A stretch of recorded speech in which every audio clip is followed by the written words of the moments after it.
ali. Sabe, assim, você fica, te dá aquela coisa assim, e ela assim tão, né, tão suave, tão adulta com o que ela estava passando. Eu falei, meu, essa menina já nasceu pronta, né? Porque se fosse, talvez eu ia me descabelar, ia me achar, ai meu Deus, eu sou a última do mundo, aconteceu comigo. E ela ali forte. Por outro lado, a gente imagina o que ela passa, né? Ela e ela, como ela está, ela e ela, né? Então, e hoje as histórias aqui me enriqueceu muito, né? E essa liberdade que a gente tem agora de falar. Porque na época que eu tinha a idade de vocês, a gente passava coisas talvez até piores, mas a gente não tinha isso para falar. Imagine, nunca eu iria sentar numa roda só de mulher e falar de um problema íntimo meu, de violência em casa. Não. Ah, mas ela apanha do marido, o que ela apronta para o marido? Não era o marido que era ruim. Ah, mas você viu a roupa que ela usa? Por isso que o marido bate. Ah, mas você viu como ela fala alto? Mas você viu como ela chega tarde? Mas você viu? Ela fala que vai trabalhar. Será que vai trabalhar mesmo? Se ela fosse uma boa mulher, o marido não estaria batendo nela tanto assim. Então, quer dizer, tudo de ruim, a culpa era você. Então você não falava, você colocava um sorriso no rosto e fingia que estava tudo bem, né? Aí eu lembro que a minha mãe, na minha família, foi a primeira que separou. Então as outras irmãs nem iam na casa dela. Eu era proibida de brincar com as minhas primas porque a minha mãe era separada do marido. Então, quer dizer, era uma coisa mais sufocante. Então você olha assim, você não imagina, né? Você olha hoje o rostinho assim e fala, nossa, a Elô, nossa, a Gi, Maria, sabe? Acho que nem tem problema essas meninas. Então, essa iniciativa da Amanda de colocar a gente assim, não só para estar indo lá na frente e falar poesia, que é gostoso, você abre esse seu lado artístico, mas da gente bater esse papo, da gente saber que as pessoas têm problema, que estão superando problemas, né? Às vezes você não quer falar o que você está passando, mas a sua história vai ajudar muito outra pessoa, né? Isso tinha que ter em todas as favelas, sabe? Em cada esquina, que as mulheres, sabe? Você vê, nós sentamos aqui, ninguém fofocou de A, de B, de C, a gente falou de nós, da nossa vivência, e uma vai aprendendo com a outra, né? E vai passando isso para as gerações que vão vindo. Então, às vezes eu falo assim, eu tenho muito orgulho dessa geração, dessas mulheres de agora. Vocês são guerreiras, não que eu não esteja ainda na geração, mas eu acho que se eu juntar de duas em duas para poder ter a idade que eu tenho. Então, a estrada que eu passei, eu tive que meter pé na porta, então eu era acusada, né? Ah, ela passou a noite fora de casa. Às vezes você passou a noite fora de casa, você nem estava com ninguém. Você simplesmente ia com uma amiga e tal. Mas na minha época isso daí já, não anda com ela porque ela não presta, hein? Ela passa a noite na rua. Se você andasse muito com um rapaz do lado, eu acho que ela é isso, aquilo, hein? Acho que é aquilo outro. Então, essa geração foi quebrando esses paradigmas, sabe? Hoje você vê uma menina com um filho no colo, puxando o outro, e daí? Ela não mora com ninguém, essa é casada não. Eu sou mãe solteira, e daí? Você entendeu? Ela já fala, sou mãe solteira.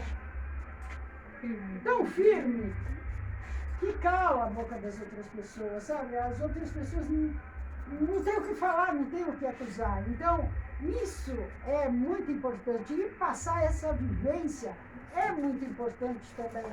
Porque tem outras que estão passando essa mesma situação que às vezes ainda está reprimida. Ai, o que os outros vão achar? Nossa, e agora? Então é bom isso, sabe? Eu gostaria de ter uma por mês. Né? Porque cresce. Eu acho que é bom a gente ter isso mesmo, uma por mês.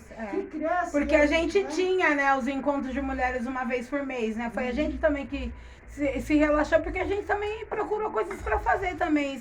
É um autoaprendizado, né, Mãe Coragem? E é coisas que você talvez não vai falar numa roda que tenha outras pessoas que não tenham tanta vivência como a gente, entendeu? Sim. Você vê que legal.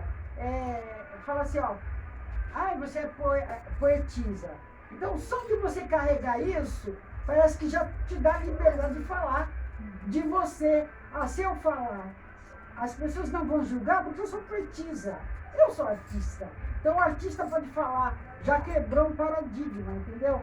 Agora, se você está em casa como uma dona de casa, a dona de casa ela vai falar que já passou isso.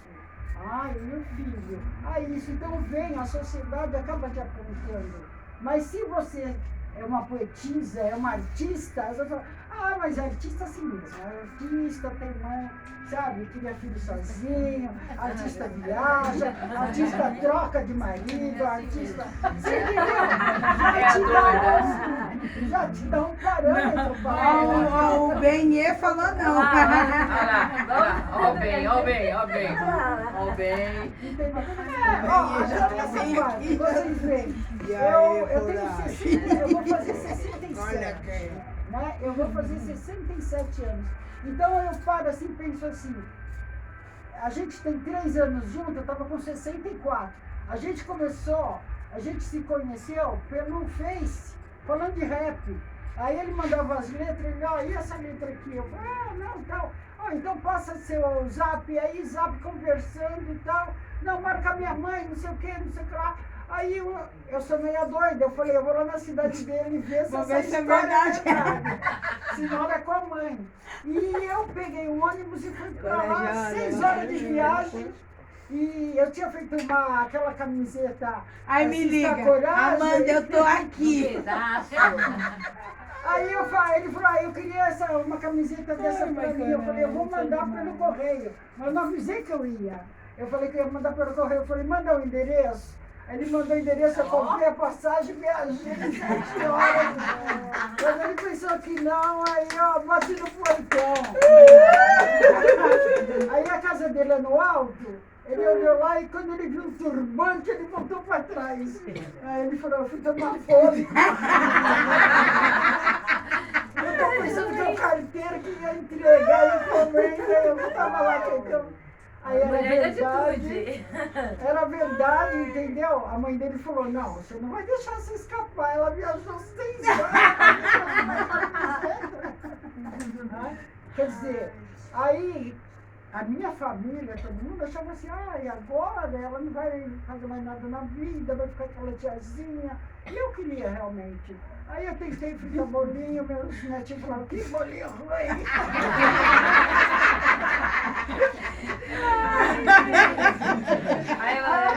Historinha, eu não sabia nenhuma. Sabia historinha, a Branca de Neve dava os dois e saía para passear. Aí eu falei, o que eu vou fazer? Vou casar, gente, né? Aí você começa, às vezes tem coisas que eu tenho que aprender que eu nunca, na verdade, fui assim muito dona de casa, mas ele cozinha muito bem, então eu falei, você cozinha. Útil, agradável pra pôr. E agora eu me peguei até fazendo bolo, esse bolo eu que fiz. Vai vendo. Você falou, não foi? Ele colocou os granulados. Então, o que eu quero dizer Só. com isso? Só também. Tempo, a gente não tem idade, sabe? Talvez, se eu fosse olhar para lá minha família, eu ia estar lá com um saião embaixo do joelho, com um coquinho. Não que eu tenha nada contra, quem quiser, indo para a igreja, contando historinha, sabe? Aquela coisa. Eu falei, poxa, mas dentro da gente, não sei se vocês já pararam para olhar, tem essas mulheres que às vezes elas se entregam. Então, a aparência delas já mostra assim, uma pessoa caída, uma pessoa triste, revoltada. Você fala bom dia, uma coisa pesada, vem aquela carga negativa, aquela coisa.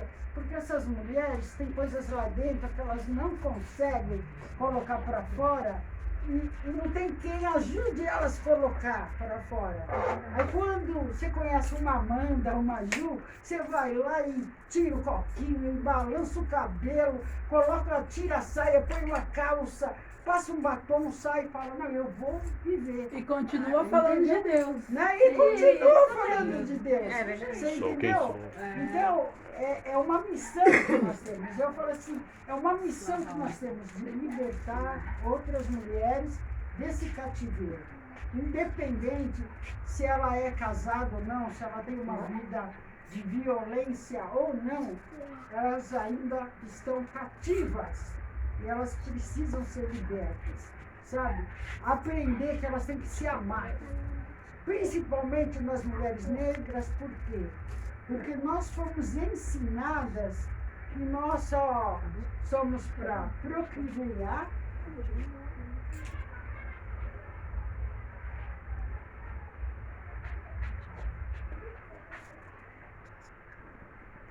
procriar, satisfazer o desejo do marido na cama, limpar a casa das madames, e nada mais. O máximo que você poderia fazer é ir para uma igreja ou para um centro, ou seja lá qual for a sua religião, mas que você não poderia fazer mais que isso. E nós podemos, nós temos a força, independente de religião, independente do que você quiser colocar como barreira, nós temos a força, nós somos mulheres negras. Mulheres negras. A gente não pode esquecer isso. Mulheres negras, não que as outras que têm a pele branca não sejam também, entendeu? Mas é que tenta ir procurar um emprego com a sua pele preta, cheia de diploma na mão, mas encontre uma branca para disputar aquela vaga para você ver quem vai entrar. Eu estou fazendo faculdade agora e essa área minha de bibliotecária e tudo é muito preconceituosa.